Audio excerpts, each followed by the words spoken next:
Hop, hein. Voilà, donc pour ceux qui viennent d'arriver, bonsoir à toutes et à tous. Bienvenue parmi nous. Donc Bertrand est présent avec moi ce soir pour vous présenter ce webinaire sur les insecticides et les méthodes d'application. Donc c'est un plaisir d'être avec vous. Voilà. Donc, et Bertrand aussi, il a la banane, ça me fait plaisir de te voir avec le soir. Oui. Bonsoir à tous. Voilà. Donc c'est un plaisir en tout cas de tous vous retrouver. C'est notre rendez-vous mensuel avec différents sujets. Et d'ailleurs, si vous avez des sujets en particulier de webinaire que vous voulez qu'on dispense dans les prochains mois, n'hésitez pas aussi à de nous le dire. Je vous reposerai quelques petites questions en fin de webinaire. Salut JP. Voilà, Mr. Schmidt. Les grillons sont inusibles. Ils peuvent l'être. Ils peuvent l'être. Ouais. Voilà. Salut Lionel. Salut Gaël. Donc, c'est top. On va avoir du monde ce soir et ça fait plaisir. Donc, c'est un plaisir en tout cas d'être avec vous. Comme d'habitude, on a toujours les personnes qui sont au quotidien proches de nous, qui nous font confiance. Et c'est vrai que pour nous, c'est toujours un plaisir d'échanger sur des sujets très différents. Le sujet d'aujourd'hui, c'est les insecticides, les méthodes d'application, mais globalement, quand on parle d'insecticides, on va parler aussi de sécurité. Vous allez voir qu'on a un programme assez riche. Et puis, vous nous direz si vous voulez que potentiellement demain, salut Fabien, demain, vous voulez potentiellement faire une journée de formation plus complète sur le sujet. On a de quoi faire. J'ai encore plein de dossiers encore plus détaillés dans notre besace. Je sais qu'on a notre Greg. Voilà, Greg Perret, il est là en direct de la Guinée. Il nous fait un petit coucou de la Guinée. Et oui, Greg est parti pendant 15 jours en Guinée former une ONG là-bas. Donc, je spoil un petit peu parce que vous allez avoir peut-être dans peu de temps des informations sur son périple guinéen. Voilà. Donc, on va démarrer. Il est 17h31. On est parti pour une demi-heure, 3/4 d'heure de webinaire. Je rappelle que ce webinaire, il est enregistré. Il sera disponible sur nos plateformes d'ici quelques jours, sur nos plateformes YouTube, sur la chaîne Easy Group. Donc ce soir, accompagné de Bertrand, qui est directeur des études d'innovation, qui est un peu, nous, on aime bien Bertrand parce qu'il fait tous les essais qui vont bien, qui vont bien en tout cas. Et c'est toujours un plaisir d'échanger, nous, en interne, sur les différents projets qu'on a des uns et des autres. Et c'est vrai que c'est encore plus un plaisir d'être avec toi ce soir parce que Bertrand, il ne fait pas beaucoup de webinaires avec nous. Et c'est un réel plaisir. C'est pas ma spécialité. C'est pas la spécialité de Bertrand, mais il est là. Et c'est top que tu sois là, Bertrand, en tout cas. Mais ça me fait plaisir. Et pour le coup, je quitte un peu les insectes et le labo, donc c'est bien. Voilà. Ça change. Ça change aussi. Alors, au programme de ce soir. Donc, le programme de ce soir, on va commencer par déjà vous remettre un petit peu le contexte de la lutte insecticide avec le cadre légal. Un sujet qui me tient à cœur, c'est l'IPM, l'Integrated Pest Management, c'est la lutte intégrée. C'est comment je vais mettre les insecticides dans ma boîte à outils. Et pour ceux qui nous connaissent, les insecticides dans notre boîte à outils, généralement, ce n'est pas ce qu'on va mettre en premier cas. On va déjà faire un petit peu le point sur l'environnement et puis on va regarder quelles vont être les méthodes que l'on va appliquer. Et généralement, l'insecticide en tant que tel feront partie des méthodes de dernier recours. C'est ça la lutte intégrée, c'est comment je peux agir sur l'environnement, sur le nettoyage, sur la gestion des espaces verts, la gestion du nettoyage de mes déchets. Et ensuite, je vais aller sur la lutte mécanique, les luttes non chimiques, entre guillemets, et je finirai toujours sur la chimie. Et quand je parle d'un insecticide bio, ça reste de la chimie. Et oui, une pyrétrine naturelle, c'est de la chimie. Voilà. Et ça, malheureusement, beaucoup disent non, moi, j'utilise pas d'insecticide. J'utilise la pyrétrine naturelle. Eh bien, si, c'est un insecticide chimique, mais c'est de la chimie naturelle. Voilà. Le deuxième sujet, donc, ça sera toute la classification, les méthodes d'insecticides que Bertrand vous présentera. Ensuite, on vous parlera de la stratégie de sélection des insecticides. On parlera également de tout ce qui est méthode d'application, de calibration et de dosage. Et Bertrand sera très pointilleux sur le sujet parce que là, on ne rigole pas. Il y a des doses qui sont autorisées. Et si demain, vous faites attraper par la patrouille et que vous n'avez pas respecté ces méthodes d'application, que vous n'avez pas respecté les dosages, vous n'avez pas respecté la réglementation, vous êtes hors la loi. Et on finira par un petit point sécurité qui, pour moi, c'est un sujet que j'apprécie. parce que c'est un sujet où, généralement, je suis plutôt piquant, parce qu'on ne peut pas se permettre de jouer avec nos vies, mais la vie de nos clients. Ça, ce n'est pas possible. Et on terminera par une petite partie questions-réponses. Et moi, je vous poserai aussi des questions pour savoir ce que vous voulez aussi un petit peu, en tout cas, qu'est-ce que vous attendez de nous pour le futur. Parce qu'en tout cas, si vous n'êtes pas là, globalement, nous, on n'a pas grand-chose à faire. Donc, en tout cas, on est à votre service. Si vous avez des sujets sur lesquels vous voulez qu'on aborde dans le futur, on le fera. Voilà. Donc, on va aborder le premier cadre, le cadre légal, avec notre environnement, le contexte. Et c'est vrai que, globalement, nos traitements, en tout cas, ce que vous faites au quotidien dans la partie préventive et curative, vous allez le faire dans des environnements très variés, plus ou moins sensibles. Mais en tout cas, et ça, c'est quelque chose que je dis régulièrement, lorsque vous levez le matin, vous montez dans la voiture, vous avez 3 missions. 3 missions qui sont la protection de la santé publique. Aujourd'hui, vous avez des métiers qui sont très valorisants. Quoi qu'en dise Pierre-Paul ou Jacques, aujourd'hui, vous avez des métiers qui sont valorisants. Oui, vous êtes là pour protéger la santé publique. Et oui, on dératise parce qu'à un moment donné, il y a des risques d'agents pathogènes. On ne dératise pas pour se faire plaisir. Sinon, je pense qu'il faut faire un petit tour chez le psy. Mais non, on dératise parce qu'il y a des problématiques sanitaires. On désinsectise les blattes parce qu'à un moment donné, il y a des problématiques sanitaires avant tout. Que ce soit en milieu de la santé, en milieu industriel, métier de bouche, agroalimentaire, dans les collectivités, les espaces publics, mais aussi chez les particuliers, dans les copropriétés.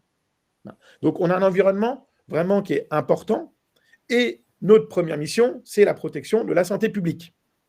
Deuxième mission, c'est la protection des biens. Des produits qui sont fabriqués au quotidien, mais la protection des biens. Et en plus, l'autre sujet, c'est comment protéger également les denrées alimentaires. Parce qu'aujourd'hui, vous voyez la pression qu'on a pu avoir ces dernières années avec des moissons qui n'étaient pas forcément terribles. Si demain, on ne protège pas nos céréales, la protection du grain, alors je parle de la protection des grains, mais je parle globalement de toute notre alimentation, on est là pour la protéger. Je ne connais pas beaucoup de métiers, globalement, qui sont là pour protéger la santé publique, protéger les biens, les bâtiments et protéger nos denrées alimentaires. J'en connais pas. Donc ça, c'est des choses qui nous permettent de valoriser notre métier. Valoriser notre métier de la dératisation, de la désinsectisation. Je sais que ce n'est pas très sexy, mais en tout cas, on est là. On a un métier qui a de la valeur. On ne fait pas n'importe quoi. Et on doit le faire en respectant les bonnes pratiques. Et les bonnes pratiques, elles se font à base de quoi? Le respect des usages. Le respect des notations, des notifications faites sur les étiquettes, sur les autorisations de mise sur le marché, que vous devez respecter à la lettre. Demain, vous ne respectez pas l'étiquetage, vous ne respectez pas une autorisation de mise sur le marché, vous vous faites contrôler par la DREAL ou la DTPP, vous êtes en tort, vous pouvez être amendable. Et le pire qui peut arriver, c'est une intoxication d'une espèce, d'un homme ou une espèce animale. Et là, ça peut aller très très loin. Donc ça, il faut l'avoir en tête. Quelque chose aussi qui est important aujourd'hui, c'est cette notion de lutte raisonnée et de lutte intégrée. La lutte raisonnée, c'est utiliser le bon produit au bon moment, en limitant les quantités, en ayant le bon dosage. C'est une gestion adaptée. Plutôt en mode sniper, je suis le sniper. J'arrête de mettre le bazooka pour une fourmilière. J'arrête de balancer des litres et des litres d'insecticides pour tuer 2 punaises des bois ou 2 punaises diaboliques. Voilà, ce qu'on peut voir régulièrement. Je le vois encore trop aujourd'hui. On doit vraiment être dans cette bascule, dans ce virage où vous devez être des snipers, diagnostiquer, identifier la bonne cible et faire en sorte de maîtriser cette cible. Et quand on va passer avec la lutte intégrée, c'est comment je peux faire tout ça en combinaison avec la gestion de mon environnement.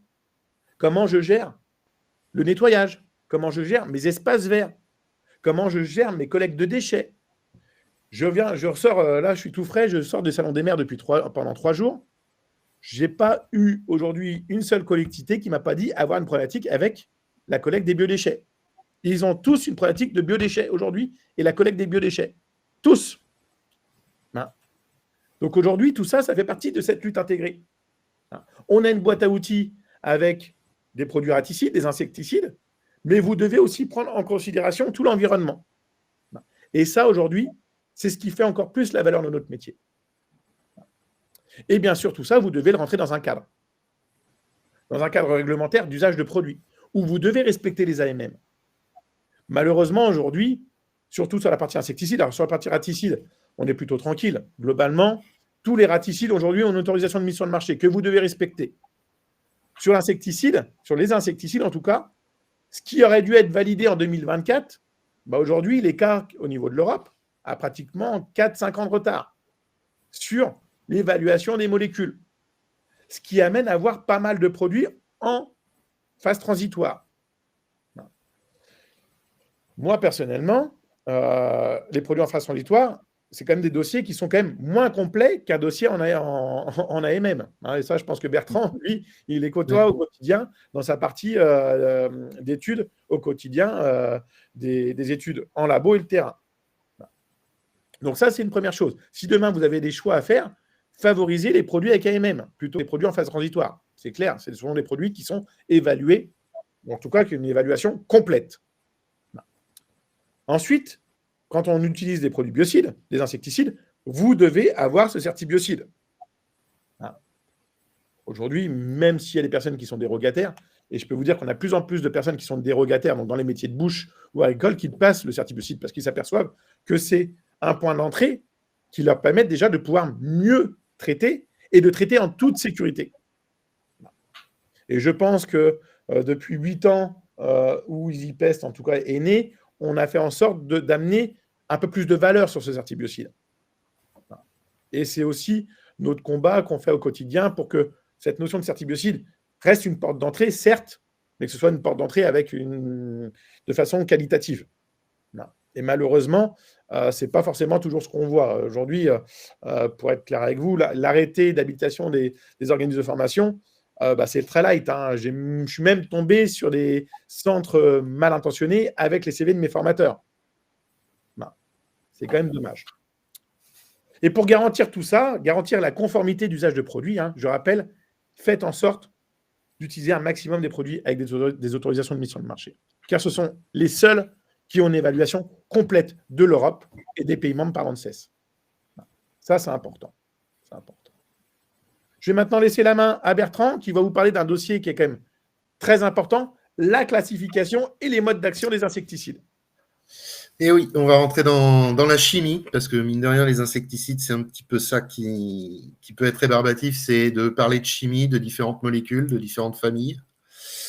Donc voici un petit exemple de ce qu'on peut trouver en famille d'insecticides, sachant que pour des informations plus détaillées, plus fines, peut-être justement, vous aurez l'occasion de voir ça au cours d'une future formation. Quoi qu'il en soit, ce qu'on constate, c'est surtout que dans chacune de ces familles, on peut avoir une ou plusieurs molécules existantes. Donc là où j'aimerais vraiment réellement insister, ce n'est pas sur apprendre par cœur chacune des noms des familles et chacune des noms des molécules, mais se référer quand même au site de l'IRAC, donc qui est un site qui justement a vocation de recenser ces modes d'action afin d'éviter, lorsque vous changez de molécule, parce qu'il est conseillé de changer de molécule lorsqu'on fait différents traitements dans une même zone afin d'éviter le développement de résistance. On change de molécule, mais le plus important, c'est fondamental, c'est de changer de famille et donc de changer de mode d'action de la molécule. En effet, chacune de ces molécules chimiques a une toxicité, notamment sur les insectes, mais elles ne vont pas attaquer les mêmes endroits de l'insecte. Donc là, ce que vous voyez en bleu pour chaque famille, c'est justement la zone qui est attaquée par la molécule. Donc on peut voir qu'il s'agit du système nerveux, donc que ce soit l'axone, donc l'embout du neurone, donc finalement, on est tous constitués, nos systèmes nerveux de neurones, avec des axones au bout qui vont libérer des molécules chimiques dans une synapse pour faire le lien avec le neurone suivant. Donc, dans la communication nerveuse des neurones des uns entre les autres, donc que ce soit d'un cerveau à un muscle, d'un œil à un cerveau, des choses comme ça, ça passera par le système nerveux et ça passera par des axones. Aussi, les molécules peuvent attaquer, donc, comme on voit pour les pyrétrénoïdes, l'axone en tant que tel, pour empêcher la libération de molécules ou pour favoriser la libération de molécules, et donc modifier le message du système nerveux. Ce qu'on obtient généralement lorsqu'on a des neurotoxiques, comme les différents pyrétrénoïdes, oxyadiazines, organophosphorés, c'est qu'on a justement une suractivation des neurones par l'intermédiaire de la molécule. Et donc, on a des insectes qui sont en tétanie, donc qui sont contractés de partout parce que leur muscle reçoit continuellement l'information neuronale de se contracter. Donc, il faut imaginer que voilà, on a beaucoup de neurotoxiques. On a également du blocage des mus. Donc, je vais vous expliquer dans la diapo suivante un petit peu justement comment les différentes molécules agissent sur ces différentes parties des corps des insectes. Et on a d'autres familles, donc avec des inhibiteurs de chitine, des actions sur le métabolisme de l'énergie, à savoir si on peut bloquer justement la consommation d'énergie d'un insecte, à terme, il ne pourra plus survivre. Donc, c'est un petit peu un mode d'action un peu particulier. Et il y a également, parce que la recherche prend le temps d'avancer sur pas mal de choses, des molécules dont on sait qu'elles marchent, dont on a bien prévu la toxicité, mais dont on ne sait pas réellement comment elles fonctionnent au fond du fond de la biologie de l'insecte. Donc ça, il faut en avoir conscience pour justement adapter la prise de l'insecticide choisi avec le mode d'action que l'on veut, et surtout, afin d'éviter l'apparition de résistances qui sont un problème dans tous les domaines de traitement, dès qu'on a des bioagresseurs, dès qu'on a des bactéries, dès qu'on a quoi que ce soit, dès qu'on voit l'apparition de résistance, on est face à un mur qu'on a du mal à contourner. Donc l'idée et l'idéal, c'est vraiment d'éviter de générer de la résistance en continuant de traiter toujours avec la même famille, avec le même mode d'action, parce qu'à un moment, la vie, au final, et l'insecte, ce sont des capacités d'adaptation qui leur permettent de passer outre les différentes toxiques, de s'adapter et donc de résister à un traitement. Et à la fin, vous vous retrouvez avec de moins en moins de molécules que vous pourriez utiliser pour un problème, parce que justement, il y a trop de résistances qui se sont développées sur le terrain. Donc, c'est vraiment important de changer de famille et de changer de mode d'action des insecticides. Donc, pour reprendre justement un petit peu comment fonctionne le système nerveux, donc, comme je vous ai dit, la cellule nerveuse qu'on appelle présynaptique, en fait, elle est en train de transmettre un message par un petit courant électrique fait par des ions. Arrivé au bout de l'axone, au niveau de la synapse, là, le signal électrique permet de relâcher des molécules, notamment de l'acétylcholine, qui vont, en traversant la synapse, arriver dans le neurone suivant et activer le neurone suivant afin que le message électrique puisse se propager le long du corps. Justement, dans les modes d'action, c'est qu'on a, par exemple, pour les pyrétrénoïdes, ça permet d'empêcher directement dans l'axone l'ouverture de certains canaux qui permettent de transmettre le courant électrique. D'autres vont interagir au moment de la libération des molécules dans la synapse, empêchant ou suractivant l'activation du neurone suivant. Certains vont intervenir sur l'axone suivant pour empêcher justement que les molécules qui ont servi au message soient dégradées. Et donc, le message continue d'être, et c'est ce qui fait qu'il y a une suractivation du neurone suivant. Et également, on peut avoir des bioactivations d'enzymes. Donc, il faut savoir que les molécules qui sont lâchées dans la synapse sont ensuite digérées par des enzymes assez rapidement, justement pour que le message soit précis. À savoir, si c'est un muscle qui se contracte, si c'est quelque chose comme ça, il ne faut pas qu'il se contracte et qu'il reste contracté. Donc, l'idée, c'est que le message doit être transmis d'un axone à l'autre, puis être dégradé pour revenir à l'état normal. Et on peut également avoir des molécules qui agissent là-dessus pour éviter cette dégradation et encore une fois, engendrer le fait que le neurone suivant va être tout le temps activé et qu'on puisse avoir une contraction musculaire infinie qui fait qu'au final, l'insecte ne peut pas se déplacer et meurt assez rapidement parce que justement, pour se déplacer, il faut une alternance de contraction et de décontraction des muscles, notamment dans les pattes. Donc voilà, c'est un petit peu dense peut-être comme information biologique et chimique, mais c'est vrai que c'est vraiment important de savoir où agissent ces molécules, et notamment, pour lancer la perche à Nicolas sur la sécurité plus tard dans le diaporama, il faut savoir qu'un neurone de mammifère ou un neurone d'insecte, on n'a pas grand-chose en commun, mais ça, on l'a en commun. Et donc, les neurones d'insectes qui réagissent de cette façon-là en la présence de molécules, sachez que les neurones humains ou de n'importe quel mammifère, même des oiseaux ou des poissons, de quoi que vous vouliez, en tant que c'est vivant, animal en tout cas, va réagir de cette façon-là. Donc oui, ce sont des neurotoxiques pour tout ce qui a des neurones. aussi, voilà, Nicolas vous présentera pourquoi, en termes de sécurité, on ne peut pas faire n'importe quoi avec ce genre de molécules, parce que sinon, ça peut nous mettre en danger à des endroits qui sont quand même pas toujours, enfin, plutôt fragiles, à savoir les systèmes nerveux et tout ce qui comporte le système nerveux. Donc ensuite, ça c'est pour tout ce qui est neurotoxique.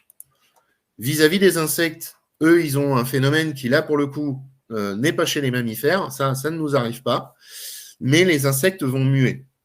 Donc, parce que ce sont des arthropodes qui ont, au final, leur squelette à l'extérieur de leur corps, un petit peu comme une armure, ils ne peuvent pas grandir et étendre cette armure indéfiniment.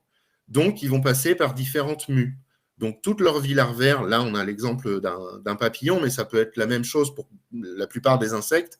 Ils vont avoir plusieurs mues larvaires, puis un moment, une mue nymphale qui va permettre de libérer un adulte qui, lui, pourra se reproduire et propager l'infection ou juste la population.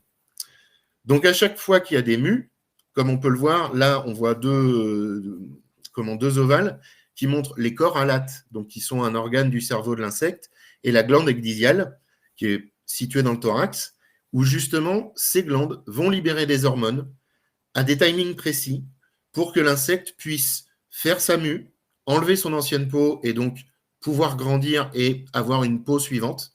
Et l'idée de ces hormones, c'est de synchroniser pour que tous les organes et que tout l'organisme fasse sa mue en même temps. Donc, c'est des hormones très importantes dans le développement d'un insecte. Sans ces hormones, par l'intermédiaire justement d'insecticides, on peut intervenir sur ces hormones et empêcher les mues de se produire, et notamment la mue nymphale, ce qui fait qu'on peut forcer des insectes à rester au stade larvaire et à ne plus pouvoir se reproduire.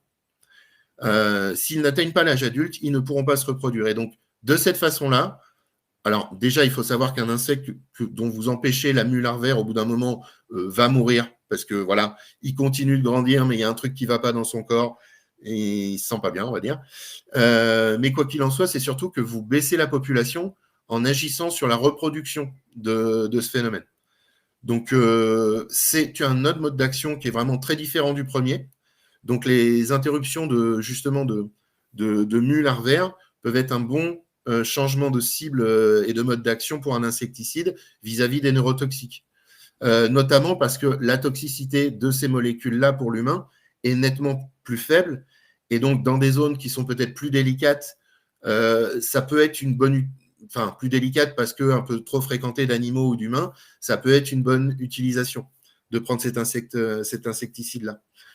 Un autre problème, c'est que ce genre d'insecticide-là a donc un effet sur les mues larvaires, mais souvent, c'est très peu ciblé et c'est les mues de tous les insectes. Donc là, on va parler d'un autre problème qui n'est pas la sécurité de l'opérateur ou du public, mais bien la sécurité de l'environnement. À savoir que souvent, ce genre d'insecticide, il faut vraiment faire très attention à ne pas les relarguer dans les eaux courantes ou dans les eaux stagnantes parce que d'autres insectes ou invertébrés qui utilisent ces mêmes hormones pourraient être vraiment affectés par ce genre de choses et voir leur population réduire drastiquement. Donc voilà, encore une fois, on a beaucoup d'avantages dans chacune des molécules. L'intérêt principal, c'est surtout de pouvoir les varier et bien entendu, ça on en parlera, de faire très attention où est-ce et comment on traite avec ces différents insecticides. Voilà, donc justement, on va pouvoir parler de stratégie de choix des insecticides. Donc, je te rends la parole, Nicolas. Merci Bertrand. Donc, c'est toujours, moi j'adore quand on parle de ces modes d'action parce que c'est toujours important de savoir à quoi sert votre insecticide, à quoi sert la molécule. Quand on parle de système nerveux, quand on parle de régulation de croissance, quand on parle de métabolisme, c'est des choses qui, aujourd'hui, sont quand même un peu la base du choix des insecticides. Et aujourd'hui, si on ne connaît pas les modes d'action des insecticides et si on ne connaît pas les formulations d'insecticides, globalement, vous pouvez vous planter totalement. Parce que je rappelle qu'avant de choisir un insecticide, il faudrait quand même connaître correctement la cible. Savoir effectivement quel est le spécimen auquel j'ai affaire. Et ça évite de balancer de l'insecticide sans réfléchir sur n'importe quel support. Le nombre de fois où je vois des traitements insecticides qui sont faits en extérieur pour, je ne sais même pas pourquoi parfois, qui sont en plus l'insecticide, on met ça avec des émulsions concentrées qui sont absorbées dans le sol et qui n'ont aucune rémanence. Parce que oui, quand même, hein, il y a quand même des insecticides qui ont des rémanences. Alors, entre ce qui est marqué sur l'étiquette en laboratoire et la vraie vie, on peut diviser les rémanences par 3. Hein. Je vais vous donner quelques chiffres. Oui. Hein, voilà, c'est un standard hein, globalement qu'on a en tête depuis des années. Et je vais vous en parler parce qu'il y a ce qu'il y a en labo et puis il y a la vraie vie. Hein. Et puis parfois, si en plus dans la vraie vie, si c'est mal utilisé, mal appliqué, bah là, la rémanence, il n'y en a aucune. Et je vais vous donner un exemple très, très fréquent, c'est quand on utilise une formulation micro-encapsulée et puis qu'on met ça dans des nébulisateurs ou encore dans des pulvées à plus de 2 bars, hein, où en fait, mon micro-encapsulé qui est un produit très intéressant sur la rémanence et sur le lâcher d'insecticides au fur et à mesure, et ça devient finalement un insecticide avec une formulation lambda. Ça devient une émulsion concentrée globalement. Et du coup, ça perd toute cette caractéristique technique qui est vraiment au top sur un micro-encapsulé. Et ça, c'est vraiment important de connaître globalement les types de formulations. Alors là, je vous ai mis les principales formulations qui existent, hein, dont celles qui sont très connues, qui sont les émulsions concentrées, hein, qui sont généralement, de façon très simple, j'ai mon molécule, j'ai l'eau, je mélange tout ça, hein, et j'ai un mélange homogène. Hein. C'est globalement ce qu'on retrouve fréquemment sur beaucoup d'insecticides. C'est le mélange, pour moi, standard. Et puis après, on va avoir des substances un peu plus techniques, hein, qui sont un peu plus appréciées. Hein. Comme les suspensions concentrées. Les suspensions concentrées, il faut savoir que quand vous avez un nom d'insecticide, vous avez régulièrement un petit code derrière avec le nom du produit EC, avec le nom du produit SC, EW, ou encore CS comme micro-encapsulé. Donc, des formulations, il y en a beaucoup. Et il faut connaître les actions de ces formulations par rapport aux supports sur lesquels on va les appliquer. Et ça, c'est important de pouvoir adapter la formulation sur le support que vous allez appliquer. Et qu'est-ce que vous voulez avoir comme finalement efficacité et comme action de la molécule après derrière. Parce que si vous vous trompez, hein, je prends abstraction de ce que Bertrand vous a dit sur la partie molécule, je prends la meilleure molécule qui existe, mais je me plante de formulation, mon produit, globalement, il ne servira pas à grand-chose. Ça, c'est... Or que si je prends de la bonne formulation avec une molécule lambda, ça va marcher un petit peu. Hein. Voilà. Donc, si vous plantez dès le départ de formulation, tout le reste va tomber à l'eau. Et avant de choisir la formulation, regardez votre cible et regardez l'environnement dans lequel vous êtes avec le matériel, le bon matériel. Ça, c'est important. Me faire des traitements micro-encapsulés avec un pulvé plastique, c'est une pure connerie. Ou me faire parfois des micro-encapsulés parce que c'est marqué sur l'étiquette que je peux nébuliser. Oui, si vous nébulisez un micro-encapsulé, ça devient une émulsion concentrée, un produit lambda. Oui. Si vous avez coûté, que vous avez payé très cher, autant prendre un produit lambda pour faire une nébulisation, si c'est marqué dedans. Mais oui, il existe sur le marché, et je vous le dis, qu'il y a des micro-encapsulés qui sont nébulisables, mais quand vous les nébulisez, ils perdent toutes les caractéristiques de micro-encapsulés. Je ne vois pas l'intérêt. S'il y en a qui voient l'intérêt, qui me le disent, pas moi, en tout cas. Donc, sur les formulations, il y en a beaucoup, et il faut vraiment regarder par rapport à l'application. Et ça, je pense que c'est typiquement le genre de choses qu'on verra en formation spécifique. Quelles vont être les formulations adaptées à l'environnement, adaptées au support.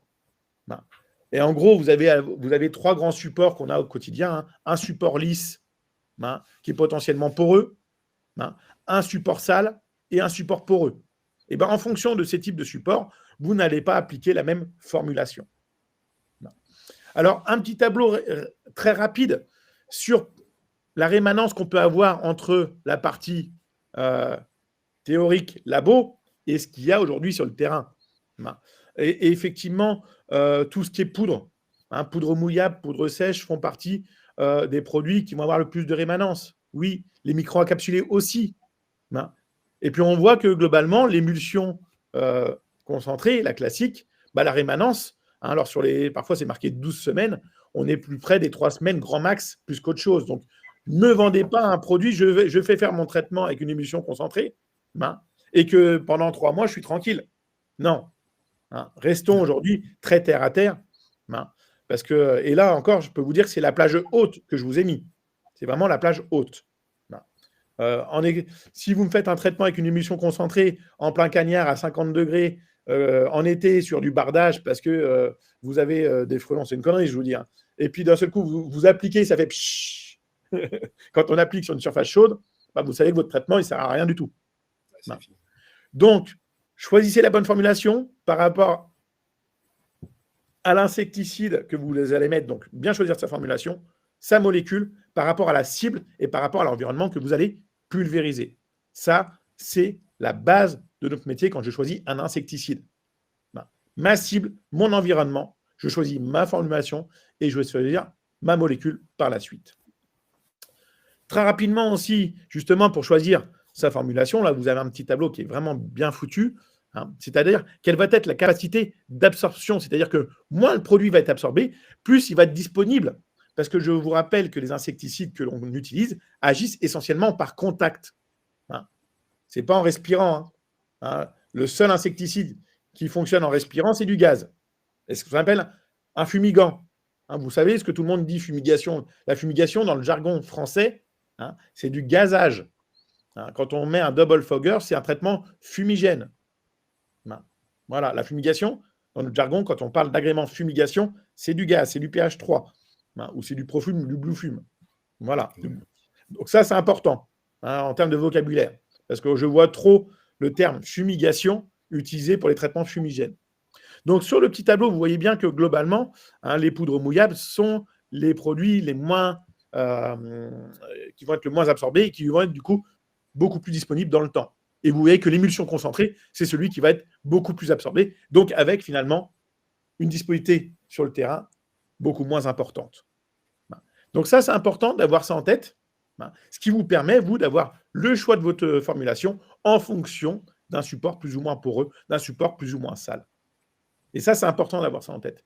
Si vous plantez là, tout le reste, bah, globalement, on n'est pas terrible. Voilà. Donc ça, ce tableau hein, résume globalement ce que je vous ai dit. Hein, c'est potentiellement les poudres mouillables, je vais avoir 5% de taux d'absorption. Hein, du coup, je vais avoir 95% du produit qui va être hein, disponible à l'insecte par contact. Et on voit que l'émulsion concentrée, potentiellement, bah, j'ai 70% de mon produit qui peut être absorbé. Et du coup, je vais avoir un taux de disponibilité du produit qui va être beaucoup plus faible. Donc ça, c'est important pour vous, hein, à la base de ces tableaux-là, bah, d'adapter la formulation en fonction de votre cible et de l'environnement sur lequel vous faites votre pulvérisation. Ça, c'est super important. Voilà. Au niveau de votre stratégie, vous devez toujours avoir cette balance bénéfice-risque. Avoir un produit, certes, qui est efficace, mais qui apporte une bonne protection sur les applicateurs, sur vos clients et des espèces non cibles. Aujourd'hui, on arrive à avoir quelques molécules plutôt sympathiques qui ne sont pas forcément toxiques pour l'homme. Par exemple, si je prends l'étofimprox, qui est une molécule qui fonctionne sur les insectes, mais qui ont un profil toxicologique sur l'homme plutôt intéressant. Je ne dis pas qu'on y va à la fleur au fusil et puis qu'on s'en met partout. Non. Mais ça reste un profil toxicologique plutôt important pour l'homme. Donc ça, c'est toujours important pour vous d'avoir ce critère balance bénéfice-risque. Il est hors de question aujourd'hui d'avoir un produit qui est super efficace avec une sécurité minimum.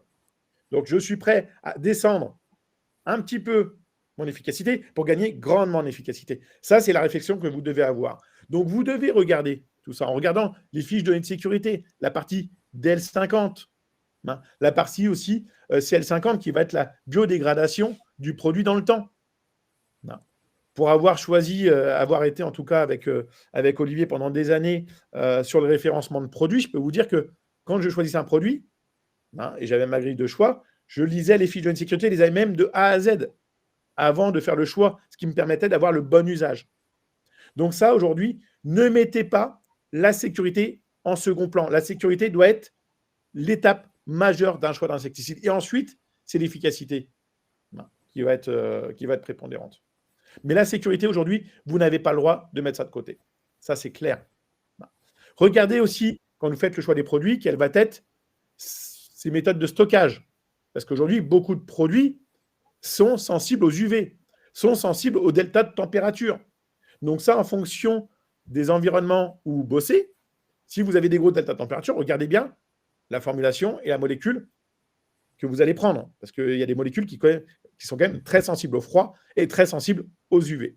Donc ça, c'est vraiment fondamental, hein, que vous pouvez avoir ça en tête. Le choix de la toxicité. Hein. Donc, je sécurise l'homme, les espèces non cibles. Je choisis aussi d'essayer d'avoir des produits qui se conservent bien, hein, à l'abri. Alors, je fais attention aux UV et aux deltas de température. Hein. Et quand je parle de delta de température, il y a des produits, s'ils s'agèlent, ils cristallisent. Et une fois que c'est cristallisé, on ne peut plus faire marche arrière. Voilà. Et puis attention aussi parfois sur les produits avec la chaleur, surtout sur les produits qui sont inflammables. Et là, vous avez des risques potentiellement d'inflammabilité sur la partie surtout aérosol. Il y a quelques insecticides qui ont des points éclairs assez bas, hein, et ce n'est pas des aérosols, parce qu'il y a un peu de solvant dedans. Donc attention sur les produits également solvantés. Donc voilà. On a fait le point sur les molécules actives, sur les formulations. Je relaisse la parole à Bertrand sur la partie produits d'application. Voilà, donc les différentes méthodes d'application, en effet, c'est encore un triptyque entre la molécule qu'on utilise, la formulation qu'on va utiliser, et le dernier pilier, c'est justement sous quelle méthode on va l'appliquer. Et je vais également vous parler rapidement de calibration et de dosage. Donc, les différentes méthodes d'application, donc comme vous l'avez vu, les produits peuvent avoir vocation à être appliqués de différentes façons en fonction de l'étiquette, mais également en fonction du lieu où vous avez à traiter ou des espèces que vous avez à cibler. Vous pourrez avoir la volonté d'adapter votre méthode d'application dans le champ des possibles associés à la molécule, encore une fois, pour les passer en revue rapidement, donc la pulvérisation, où là, en fait, vous allez voir donc, sur ce tableau, il y a un petit classement en fait en termes de taille de gouttelette, parce que c'est très important, on y reviendra tout à l'heure. Donc, le traitement de surface, qui s'appliquera donc facilement au sol, au pied des murs, des choses comme ça, serait plus à même d'atteindre les insectes rampants avec des tailles de gouttelettes assez grosses, de 200 à 400 micromètres. On a la nébulisation, donc qui permet de traiter des volumes assez facilement, donc d'atteindre des insectes volants ou des insectes qui seraient cachés en hauteur, dans les combles, dans les poutres, des choses comme ça, avec des tailles de gouttelettes tout de suite plus basses, donc inférieures à 100 micromètres. On a l'atomisation également pour des traitements de volume, donc des insectes volants ou qui ont vocation à se cacher en 3 dimensions et pas juste au sol ou dans les murs. On a également la thermonébulisation, où là, on va pouvoir également traiter un volume assez fort et on va avoir une taille de gouttelette très faible par rapport aux autres, de 20 micromètres. Et donc ça, on va y revenir parce que c'est finalement un facteur très important pour des aspects de sécurité. On a le poudrage, donc dans un cas assez particulier justement des nids de guêpes, des nids de frelons. L'intérêt du poudrage, donc, c'est qu'on va avoir une bonne rémanence de la poudre à l'intérieur du nid et en même temps, le fait qu'elle soit sous pression, la poudre va atteindre l'ensemble des recoins du nid, les fonds d'alvéoles, les endroits comme ça. Et sans ça, vous ne pourriez atteindre le cœur des larves qui vont naître, la reine, et donc vous n'allez pas réduire votre population si vous n'atteignez pas l'ensemble du nid. C'est pour ça que le poudrage, dans ce genre de cas, est vraiment bien indiqué pour les nids d'hyménoptères. Dans d'autres cas, on va vouloir appliquer du gel. Donc là, ça va être évidemment très ciblé en fonction de l'insecte. Puisque ça fonctionne par ingestion, c'est important de le préciser, mais il faut des appâts qui ont été homologués pour telle ou telle cible. Les insectes sont quand même très différents d'une espèce à l'autre. Ce qui attire une blatte ne va pas nécessairement attirer une fourmi, et vice-versa. Et donc là, également, le traitement, l'application du gel va vous permettre d'atteindre justement des populations qui sont inaccessibles avec les autres traitements, un traitement plus sur le long terme. Et ensuite, la fumigation, donc qui a également vocation à occuper un volume, à aller dans différents recoins où vous ne pourriez y aller avec d'autres des traitements possibles. Donc, quand on voit tout ça, on se dit, il y a un choix à faire également en fonction de la formulation, de ma molécule, de mon insecte cible, de mon environnement.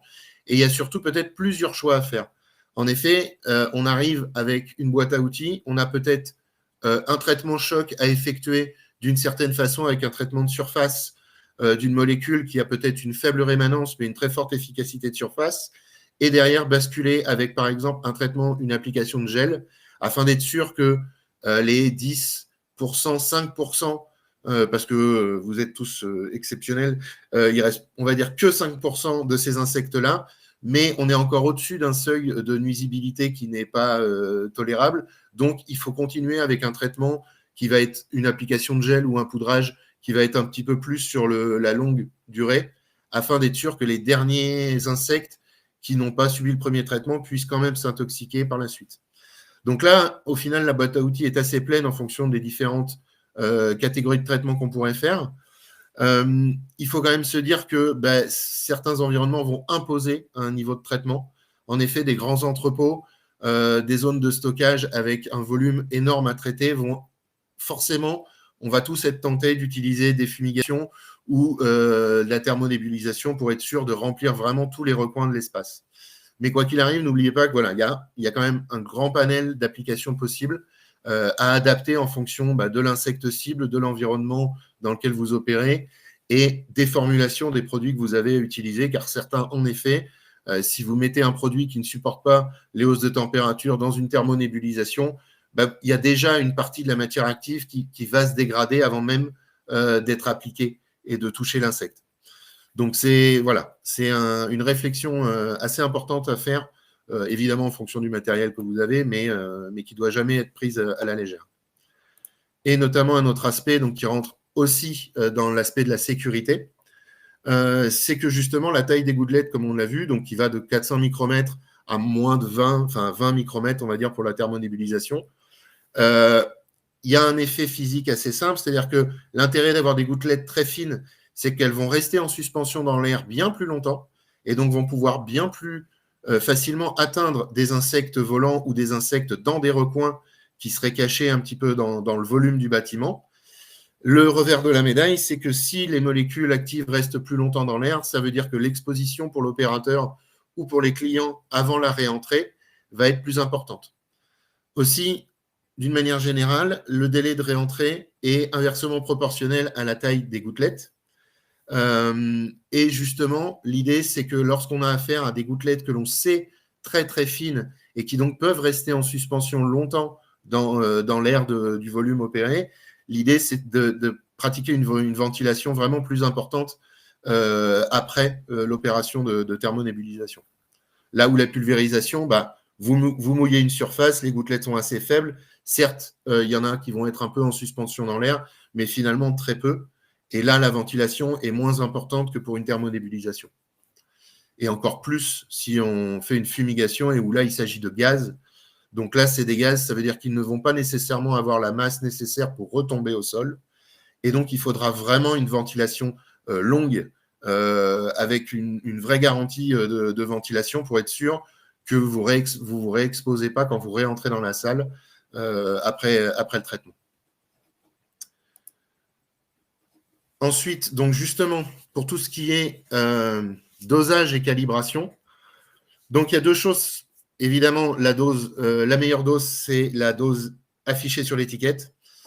Au-dessus, c'est pas bien. En dessous, c'est pas bien, pour des raisons différentes. Le surdosage, donc là, c'est tout bête, c'est un risque réglementaire, c'est la loi. C'est un risque donc sanitaire et une toxicité environnementale pour l'endroit où vous traitez. En effet, si vous surdosez, alors déjà en plus vous faites un gaspillage de votre produit parce que il faut vous dire que si une dose est censée tuer les insectes, elle les tue. En mettre plus ne tuera pas plus. Ça n'augmentera même pas forcément la rémanence du produit parce que ça ne fonctionne pas de manière linéaire, ce genre de choses. Donc le surdosage, c'est un risque pour l'environnement, c'est un risque pour l'opérateur ou le client et c'est un risque réglementaire pour vous. Donc ça, c'est à proscrire quoi qu'il arrive. Mais, et c'est là où le bât blesse, c'est que le sous-dosage est également un problème à éviter. Un problème qui est moins sur le court terme, mis à part le fait que vous pourriez échouer votre traitement parce que le dosage est vraiment trop faible et que on a quand même des insectes pour certains qui ont une bonne capacité à détoxifier leur métabolisme. Des blattes notamment ou des ténébrions peuvent avoir un effet choc qui les met un petit peu KO sur le dos. Mais si la dose n'est pas vraiment suffisante, ils vont, au bout de quelques heures, voire quelques jours, détoxifier leur corps et en fait revenir à un état normal et ne pas être mort. Donc, c'est un échec de traitement. Mais le côté le plus pernicieux du sous-dosage, c'est surtout le développement de résistance. En fait, c'est bien simple. Si un produit ne tue pas 90% de votre population, il faut savoir que le pourcentage de population qui reste a un environnement tout à fait vide de concurrence pour se repeupler. Donc, dès que vous faites un sous-dosage, vous avez la possibilité de sélectionner des individus qui résistent à cette molécule par le biais de l'évolution, qui en temps normal auraient été en compétition avec toutes les autres, sauf que toutes les autres, vous venez de les tuer, et pas celle-ci. Donc celle-ci va se reproduire encore plus, occuper encore plus l'espace, et au fur et à mesure d'un dosage d'un traitement avec sous-dosage, vous arrivez à un développement de résistance, et vos insectes ne peuvent plus être traités avec cette molécule de cette famille-là, en tout cas plus à cette dose prévue-là. Et donc, vous arrivez face à une résistance, et comme je vous ai dit, la résistance, quel que soit le domaine, c'est un mur assez difficile à contourner.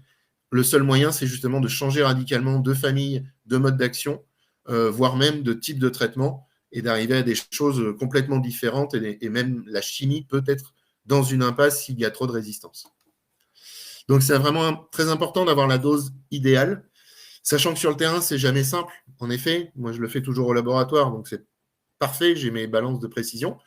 Vous, sur le terrain, évidemment, il va falloir calibrer avec votre matériel un débit de distribution réel du produit.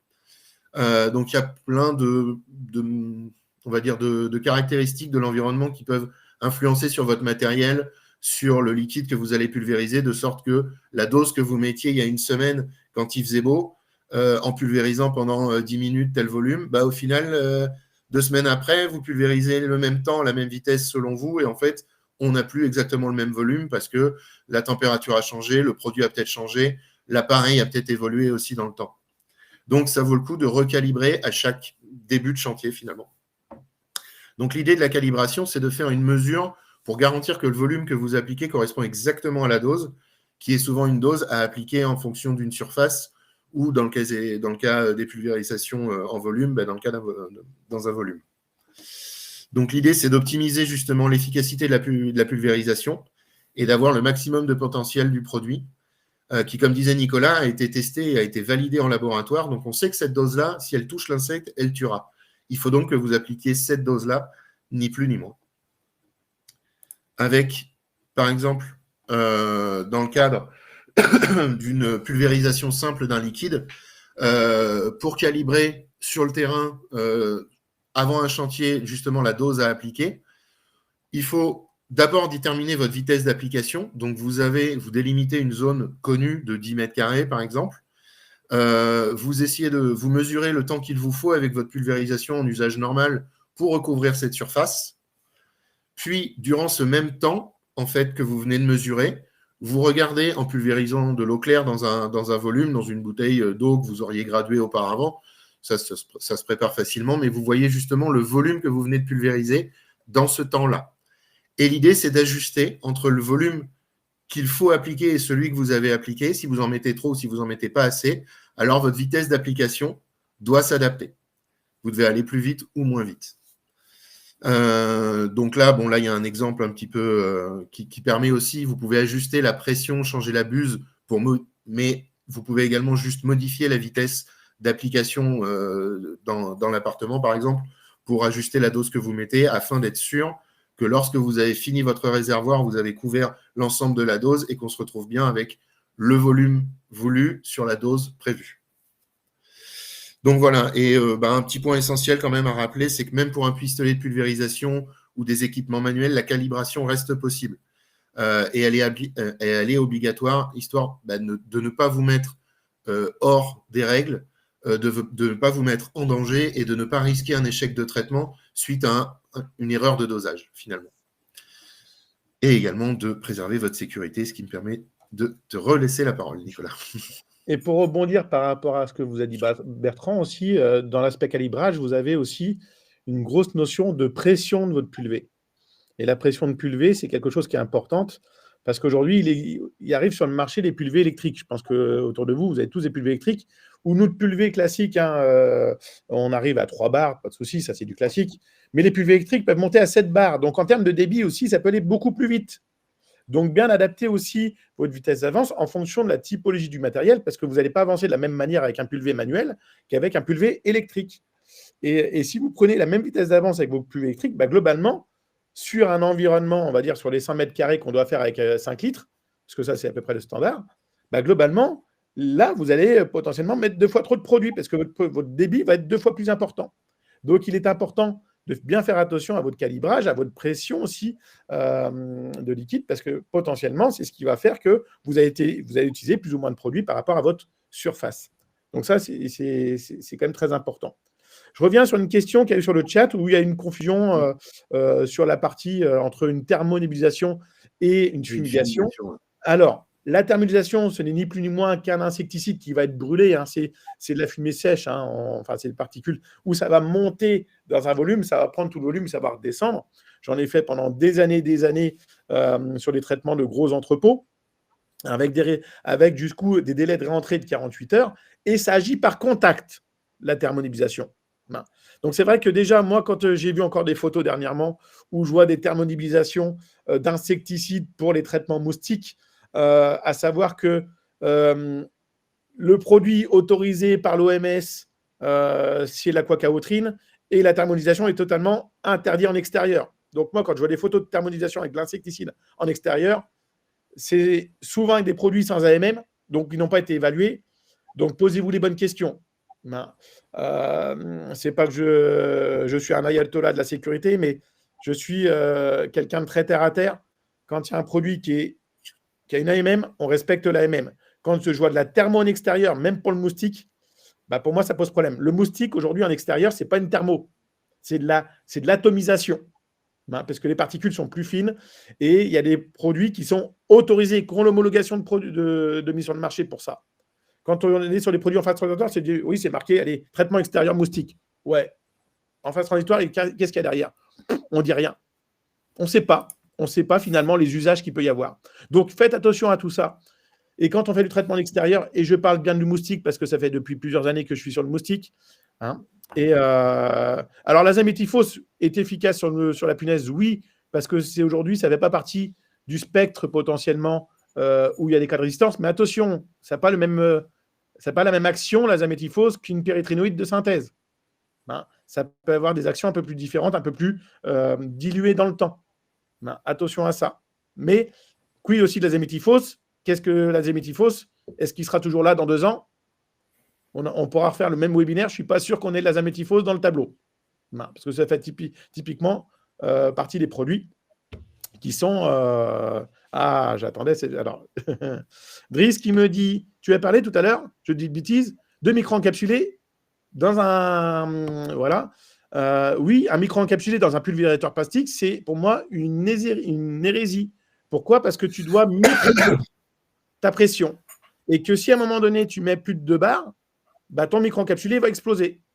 Donc, un micro-encapsulé, c'est dans un pulvé avec un manomètre pour que je puisse gérer la pression de l'insecticide. Sinon, ça ne sert à pas grand-chose. Et tu l'as bien dit, on a aussi le fait de retirer certains filtres dans les pulvés pour éviter de péter les filtres. Alors, de péter les capsules, pardon. Donc oui, alors c'est pas parce que j'ai mis 2 coups de pompe sur mon pulvé plastique que je suis à 2 bars, je ne sais pas. Ça se trouve, j'ai mis 2 coups de pompe et si mon pulvé est rempli, je suis à plus de 2 bars déjà. Alors que si j'ai la moitié du pulvé, pour monter à 2 bars, il va falloir que je pompe un peu plus. Donc ça, c'est important d'avoir un manomètre si je veux utiliser des formulations un peu plus techniques. Voilà. Je reviens sur la thermonébulisation. Donc, thermonébulisation, je brûle un insecticide globalement qui va monter et qui va agir par contact, et ma fumigation qui va du traitement de volume, généralement sur les traitements des grains, de containers, qui va agir par inhalation, et ma fumigation agit sur tous les stades de développement, ce qui n'est pas le cas de la thermonébulisation qui va agir sur les stades généralement adultes et larvaires, qui ne va pas agir sur les chrysalides et sur les œufs. Voilà la grande différenciation entre la fumigation et la thermo. Je vais finir maintenant sur la partie sécurité, qui est pour moi un point fondamental et ce pourquoi on ne doit pas rigoler. Pour s'assurer de travailler en toute sécurité, je m'informe du produit. C'est-à-dire que je lis l'étiquette, la FDS et même l'autorisation de mise sur le marché. Je peux vous dire que quand on lit une AMM, quand ça existe, ça vous dit tout sur le produit. Ça vous dit typiquement de A à Z comment l'utiliser, où l'utiliser, de quelle façon, avec toute la partie sécurité. Dans l'AMM, il y a tout.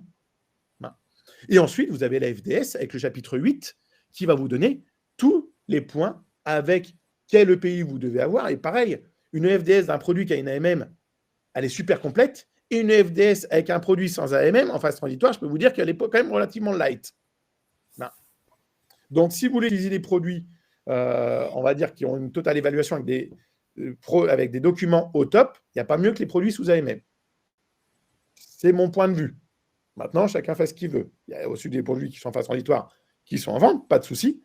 Mais je peux vous dire que les dossiers d'évaluation et les dossiers documentaires que l'on a entre nos mains sont beaucoup plus light. Donc, on doit porter ces EPI. Si je suis patron, je dois faire en sorte que mes salariés portent les EPI et je dois leur imposer le port. Et je dois leur mettre à disposition les EPI. Et ensuite, c'est mon collaborateur qui doit gérer l'entretien. Gérer mon masque filtrant, c'est au technicien de gérer son entretien du masque, de gérer sa gestion des filtres. Par contre, en tant qu'employeur, je me dois de lui fournir les gants, le masque, les combinaisons, les bottes, les surchausses. Et tout ça, il faut que tout le monde aille dans le même sens. La sécurité, c'est le travail de tous. Ce n'est pas le travail d'un manager, d'un patron et le travail de chaque côté. C'est tout le monde dans le même sens. Voilà. En termes de pays, donc je vous l'ai dit, les fournitures de pays doivent se faire par l'employeur et l'entretien par le salarié. Donc, généralement, en certibiocide, on en parle relativement de A à Z avec la notion quand je change mes filtres, par exemple, de mon masque. Ce que j'aime bien aussi faire, c'est dans quelle heure dois-je m'habiller pour être le plus en sécurité. Donc, ça, c'est vraiment que c'est des choses, pour moi, qui est important, c'est l'adoption des EPI. Il y a des EPI qui sont en one-shot, que j'utilise une fois à poubelle, et il y en a qui sont lavables, que je réutilise. Voilà. Je reviendrai sur les questions du chat tout à l'heure. Donc là, vous avez globalement l'ensemble des EPI nécessaires quand je fais une pulvérisation, où je vais avoir la protection respiratoire et oculaire. Alors, soit j'ai un demi-masque et j'ai des lunettes de protection risque chimique, une combinaison intégrale, mes gants, des bottes risque chimique, ou maintenant il existe des surchaussures risque chimique. En tout cas, vos chaussures de sécu, si vous ne les protégez pas, c'est une des premières sources d'intoxication chez l'applicateur. Parce que si vous faites une pulvée avec vos chaussures de sécu, les chaussures de sécu ne sont pas étanches, elles vont absorber l'insecticide.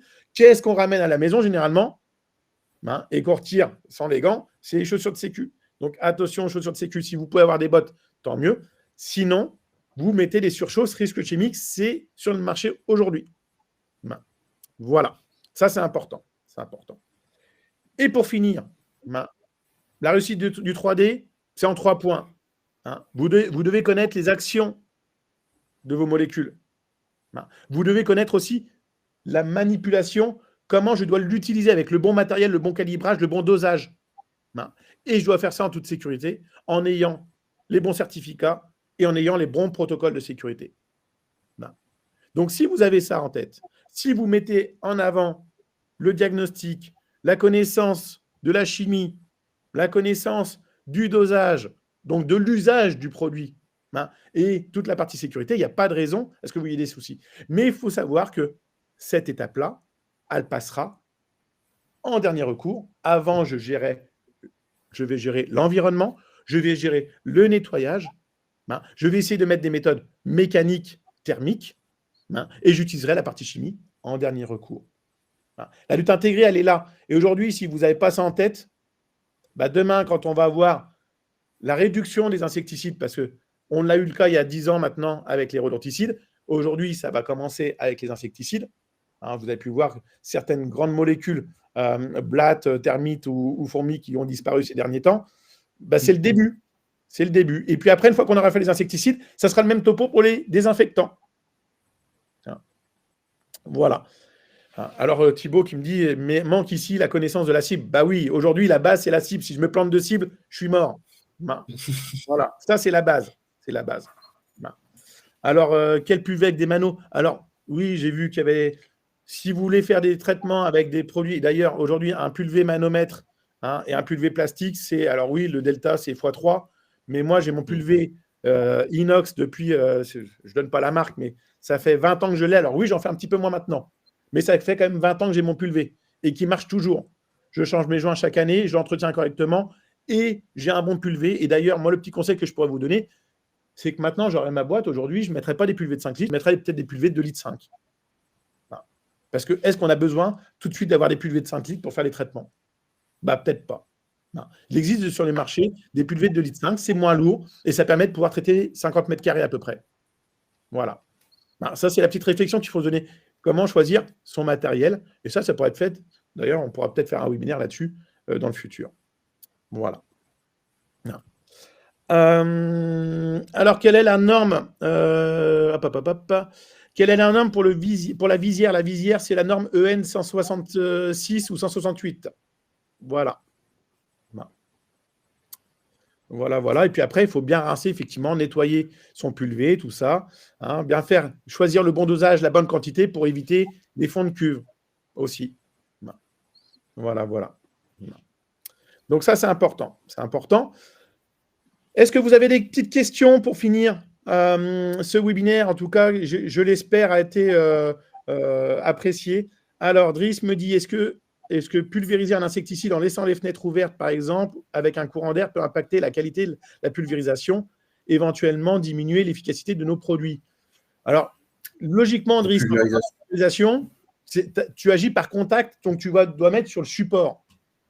Tu me parlerais de nébulisation. Nébulisation, oui. La pulvée, pour moi, si tu es ciblé, il n'y a pas forcément de raison. Tu peux peut-être raccourcir ton délai de rentrée, certes. Je ne sais pas ce que tu en penses, toi, Bertrand. Oui, en effet. C'est-à-dire qu'une pulvérisation, c'est vraiment des grosses gouttes qui vont retomber quasiment immédiatement. Donc, le courant d'air ne va pas gêner la qualité du traitement. Par contre, c'est vrai que dès qu'on est dans des traitements de volume avec des gouttes plus petites, ça va faire un courant d'air. On ne sait pas trop si elles vont toutes se déposer de manière homogène sur la surface. Donc, c'est vrai que pendant le traitement, non, généralement, il vaut mieux laisser le produit agir. Et quand on a des thermonébulisations, quand on a des fumigations notamment aussi,